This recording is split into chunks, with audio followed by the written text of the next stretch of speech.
Assalamualaikum warahmatullahi wabarakatuh.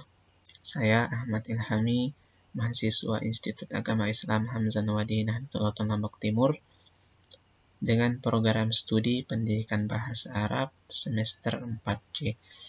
Baik, di dalam video kali ini saya akan melanjutkan pembahasan mata kuliah metodologi penelitian ilmiah dengan judul materi yaitu skala data dan skala pengukuran variabel. Yang pertama adalah skala data. Pengertian skala data itu merupakan skala yang digunakan untuk menentukan jenis data pada kategori variabel penelitian. Jenis skala data dalam penelitian biasanya ditentukan oleh kategori dari variabel penelitian, baik sifatnya variabel bebas maupun sifatnya itu variabel terikat. Itu adalah pengertian skala data. Kemudian yang kedua, jenis-jenis skala data dalam penelitian. Ada beberapa bentuk jenis skala data dalam penelitian ini. Yang pertama adalah data nominal. Nah, data nominal ini merupakan data yang paling rendah dalam urutan atau tingkatan skala data. Kemudian dalam penggunaan data nominal ini yaitu angka-angka yang digunakan hanyalah sebagai simbol dan tidak menunjukkan arti atau posisi kuantitas dari angka tersebut. Misalnya dalam menentukan data jenis kelamin. Seperti laki-laki diberi angka 1 dan perempuan diberi angka 2. Angka-angka di sini tidak menunjukkan bahwa perempuan itu lebih tinggi posisinya dibandingkan dari laki-laki atau sebaliknya, akan tapi angka-angka di sini hanya berfungsi sebagai simbol untuk memudahkan peneliti dalam penginput data. Itu adalah jenis skala data dalam penelitian dalam bentuk nominal. Kemudian yang kedua adalah jenis skala data penelitian dalam bentuk data ordinal, yang dimana data ordinal ini mempunyai posisi kedua setelah data nominal pada urutan atau tingkatan data. Nah, kemudian data ordinal ini sering disebut juga dengan data yang bertingkat atau berjenjang, karena data ini menunjukkan tingkatan tertentu dari setiap kategori variabelnya. Karena tingkat pengukuran data ini mempunyai informasi dari skala nominal yang kemudian ditambah dengan skala sarana peringkat relatif tertentu yang memberikan informasi apakah suatu objek itu memiliki karakteristik yang lebih atau kurang, akan tetapi tidak mengukur banyak kekurangan dan kelebihannya, hanya saja menjelaskan tingkatan atau rankingnya. Contohnya seperti data dalam peringkat kelas. Peringkat 1 diberi angka 1, peringkat 2 diberi angka 2, peringkat 3 diberi angka 3. Nah, angka-angka di sini fungsinya sebagai posisi atau keberadaan peringkat 1 lebih tinggi dibandingkan peringkat 2. Begitupun peringkat 2 lebih tinggi daripada peringkat 3. Dan posisi peringkat 3 ini lebih rendah daripada peringkat 1 dan 2. Ini adalah jenis skala data dalam penelitian, jenis skala data penelitian dalam bentuk data ordinal. Kemudian yang ketiga adalah data interval. Nah, di mana data interval ini merupakan posisi ketiga setelah data ordinal. Nah, skala data interval ini sering disebut juga dengan skala jarak dan urutan yang sama pada setiap kategori dan tidak mempunyai nol mutlak. Namun, data interval ini memperlihatkan jarak yang sama dari ciri atau sifat objek yang diukur. Akan tetapi, ukuran interval tidak memberikan jumlah absolut dari objek yang diukur. Namun, data ini dapat diperoleh dari hasil pengukuran dengan menggunakan skala interval yang dinamakan dengan data interval. Nah, skala interval ini mempunyai karakteristik seperti yang dimiliki oleh skala nominal dan ordinal dengan ditambah skala yang lain, yaitu berupa adanya interval yang tetap. Kemudian di sini contohnya seperti dengan jawaban frekuensi dalam suatu pertanyaan. Berapa kali Anda melakukan kunjungan ke puskesmas C dalam 1 bulan? Jawabannya itu 1 kali, 3 kali, 5 kali. Nah, maka angka 1, 3, dan 5 di sini merupakan angka sebenarnya dengan menggunakan interval 2. Atau contoh yang lain, misalkan kategori kelompok dalam menentukan data kategori kelompok umur dengan interval 5, yaitu kelompok umur 20-24, umur 25 sampai umur 29, umur 30 sampai umur 34, dan seterusnya. Hal ini menunjukkan bahwa jarak yang dimiliki oleh setiap kelompok umur adalah sama dengan interval 5. Itu adalah data interval. Kemudian yang keempat adalah jenis skala data penelitian dalam bentuk data rasio. Nah, yang dimana data rasio ini merupakan urutan tertinggi dari ketiga lainnya. Data rasio ini mempunyai pengertian yang sama dengan data interval, namun ditambah dengan satu sifat lain, yaitu data rasio yang mempunyai nilai mutlak dari setiap pengukurannya. Skala pengukuran rasio mempunyai semua karakteristik atau mencakup semua skala yang ada, skala nominal, skala ordinal, dan skala interval. Dengan kelebihan skala rasio ini mempunyai nilai 0 empiris absolut. Kemudian angka pada rasio dapat menunjukkan nilai sebenarnya dari objek yang diukur. Seperti contoh, berat badan bayi yang diukur dengan skala rasio. Bayi A memiliki berat badan 3 kg, bayi B memiliki berat badan 2 kg, dan bayi C memiliki berat badan 1 kg.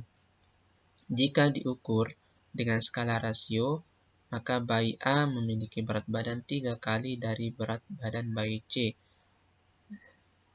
Juga bayi C memiliki berat badan 2 kali dari berat bayi C. Dan bayi C memiliki berat badan 1/3 kali berat badan bayi A, dan seterusnya.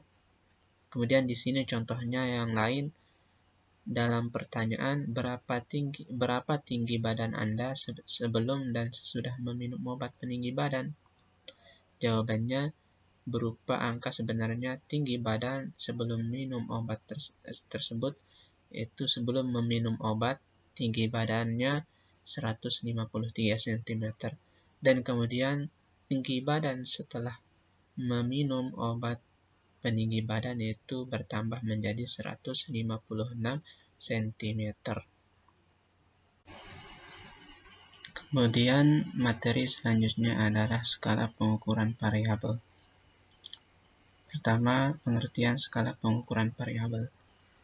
Skala pengukuran variabel ini merupakan skala yang digunakan dalam setiap pengukuran variabel untuk mendapatkan jumlah atau nilai dari setiap variabel penelitian yang diukur atau diamati. Skala pengukuran variabel ditentukan oleh jenis penilaian pada alat ukur yang digunakan oleh peneliti untuk mengukur variabel penelitian. Ini adalah pengertian skala pengukuran variabel. Kemudian, yang kedua adalah jenis-jenis skala pengukuran variabel penelitian.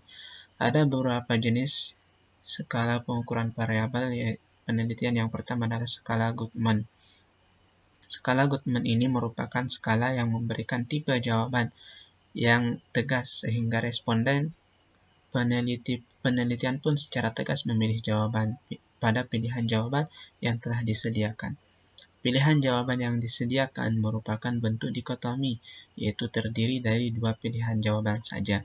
Misalkan jawabannya ya atau tidak, jawabannya benar atau salah, jawabannya setuju, tidak setuju, positif atau negatif, dan lain sebagainya. Seperti contoh pertanyaan, yang menggunakan skala Guttman, apakah penyakit malaria disebabkan oleh gigitan nyamuk Anopheles? Jawabannya benar atau salah. Itu adalah jenis skala pengukuran variabel penelitian dalam bentuk skala Guttman. Kemudian yang kedua adalah jenis skala pengukuran variabel penelitian dalam bentuk skala Likert. Nah, skala Likert ini merupakan skala yang memberikan tipe jawaban dengan beberapa pilihan jawaban yang disediakan. Nah, jawaban yang disediakan itu terdiri dari dua pilihan jawaban. Misalnya jawaban sangat setuju, setuju, kurang setuju, tidak setuju. Nah, skala Likert juga disebut skala sikap karena sering digunakan untuk mengukur sikap seseorang terhadap suatu permasalahan penelitian. Seperti contoh yang menggunakan skala Likert, dokter datang tepat waktu untuk memeriksa kesehatan pasien. Jawabannya sangat setuju, setuju, kurang setuju, tidak setuju, dan sangat tidak setuju. Ini adalah skala Likert. Kemudian yang ketiga adalah rating scale atau skala bertingkat. Nah, skala bertingkat ini merupakan skala yang digunakan untuk memperoleh suatu informasi dari masalah penelitian dengan mentafsirkan data kuantitatif secara kualitatif. Nah, skala bertingkat ini biasanya digunakan untuk mengukur sikap, gejala, dan fenomena sosial. Misalnya ekonomi, kinerja, kegiatan belajar mengajar, dan lain sebagainya. Seperti contoh seberapa baik kinerja dari petugas di kantor X. Mulai dari angka 5 yaitu sangat baik, angka 4 baik, angka 3 kurang baik, angka 2 tidak baik, angka 1 tidak baik. Ini adalah pengertian dan fungsi skala bertingkat dan contohnya. Kemudian yang keempat adalah skala semantik diferensial atau perbedaan semantik. Nah, skala perbedaan semantik ini merupakan skala untuk mengukur sikap, tetapi bentuknya bukan pilihan ganda maupun checklist, namun tersusun dalam satu garis kontinum di mana jawaban yang sangat positif itu terletak di bagian paling kanan garis, kemudian jawaban yang sangat negatif terletak di bagian paling kiri garis. Atau sebaliknya, data yang diperoleh ini melalui pengukuran merupakan data interval. Contohnya, pengukuran kreativitas siswa dan kualitas pelayanan. Seperti kreativitas siswa yaitu mulai dari angka yang sangat kreatif, mulai dari angka 7 sampai dengan angka 1 yang nilainya angka 1 itu kreativitas siswa itu nilainya sangat tidak kreatif.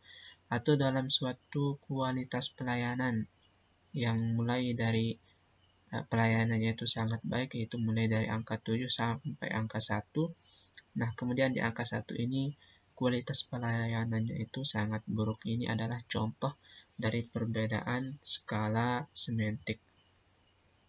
Kemudian yang kelima adalah skala Thurston, di mana skala Thurston ini merupakan skala yang disusun dengan memilih butir yang berbentuk interval. Setiap butir memiliki kunci skor dan jika diurut, maka kunci skor tersebut menghasilkan nilai jarak yang sama. Nah, skala Thurston dibuat dalam bentuk sejumlah 40 sampai 50 pernyataan yang terkait dengan variabel yang akan diukur. Kemudian sejumlah ahli yang terdiri dari 20 sampai 40 orang akan menilai keterkaitan pertanyaan itu dengan konten atau konstruk yang akan diukur, dan kemudian pernyataan tersebut akan dimasukkan ke dalam kotak kontinum yang sudah disediakan berdasarkan favorabilitasnya. Nah, seperti ini skema skala Thurston. Nah, di sini ini adalah bentuk dari skema skala two-tone. Nah, kemudian di sini contoh skala two-tone dalam bentuk pengukuran kualitas pelayanan di suatu fasilitas kesehatan X. Di sini ada beberapa poin dalam kualitas pelayanan kesehatan X, mulai dari angka 1, yaitu petugas selalu bersikap ramah kepada pasien. Kemudian kedua, petugas memberikan pelayanan dengan cepat, sampai poin ke-7, yaitu petugas selalu mendengarkan keluhan terhadap pasien. Nah, mungkin hanya itu yang bisa saya sampaikan dari mata kuliah tugas metodologi penelitian ilmiah. Dan mudah-mudahan video ini bermanfaat. Mohon maaf atas segala kekurangan. Sekian dan terima kasih. Assalamualaikum warahmatullahi wabarakatuh.